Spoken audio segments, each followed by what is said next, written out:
Hello welcome so guys, के हाल खबर? आई होप तपाईँहरू सन्चै हुन्छ र म पनि सन्चै छु। र आजको व्लगमा चाहिँ हामीहरू म आफ्नो घरको टुर हेर्न गइरहेको छु। र पछाडि हेर्नुहोस् मन चाहिँ मेरो घर भर्खर कलर गर्नुभएको रहेछ। अहिले चाहिँ कलर चल्दैछ, अहिले त कलर भएको छैन। र म अहिले तपाईँहरूलाई घरको भित्र हेराउनु छु। र आजको व्लगमा चाहिँ हामीहरू फ्लुट बजाउन गइरहेको छौँ। ल अब म तपाईँहरूलाई घरको टुर हेर्न गइरहेको छु। ल गाइस, अगाडि हेर्नु सक्नुहुन्छ हाम्रो घरको चाहिँ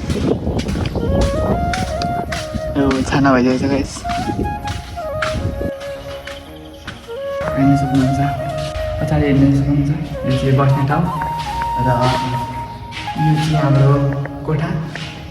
र यता चाहिँ यो चाहिँ दिदीको कोठा, हेर्नु सक्नुहुन्छ। कलर अनुसार मेरो फेसको कलर चेन्ज हुँदैछ ल। त्यसैले हाम्रो घरको कोठा चाहिँ वाइट कलर लगाएको। यो कोठामा हेर्नु, यो कोठामा मेरो फेसको कलर हेर्नु गाइस, तपाईँले डिफ्रेन्ट देखिँदैछ। म दोस्रो रुममा जान्छु, मेरो फेसको कलर चेन्ज हुन्छ, हेर्नु सक्नुहुन्छ। यसमा फेसको कलर चेन्ज भयो। अब नेक्स्ट कोठामा जान्छु, हाम्रो कोठामा। सो गाइस हेर्नु सक्नुहुन्छ, यो कोठामा मेरो फेस एकदम क्लियर देखिँदैछ, आराम। त्यसैले हाम्रो कोठाको चाहिँ कलर चाहिँ मैले वाइट कलर लगाएको। ल अब चाहिँ तपाईँहरूले म आफ्नो फ्लुट बजेर सुनाउँछु ल गाइस।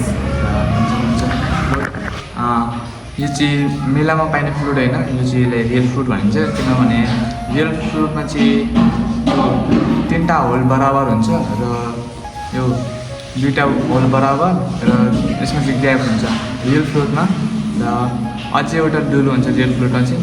यो मार्केट प्राइस चाहिँ मैले जी स्केलको 2000मा लिएको गाइस। र अहिले चाहिँ म यसले बजाउन गइरहेको छु।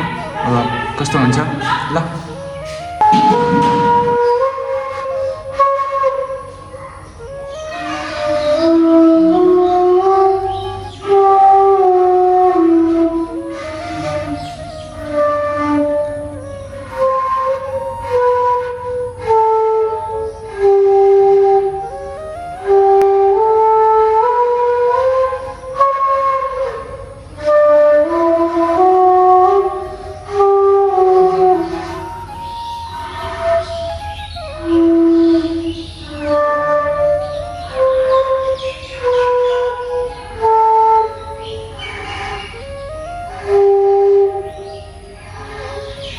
हेर्नु सक्नुहुन्छ, रियल फ्लुटमा चाहिँ सारेगामा बजाउन हामीलाई एकदमै सजिलो हुन्छ। र यो चाहिँ रियल फ्लुट हो। मैले चाहिँ अहिले सारेगामा बजाउँदैछु। मैले भर्खर लिएको, त्यति टाइम भएन लिएको। र अलिअलि सिक्दैछु गाइस। ल फेरि ट्राई गरौँ ल सारेगामा।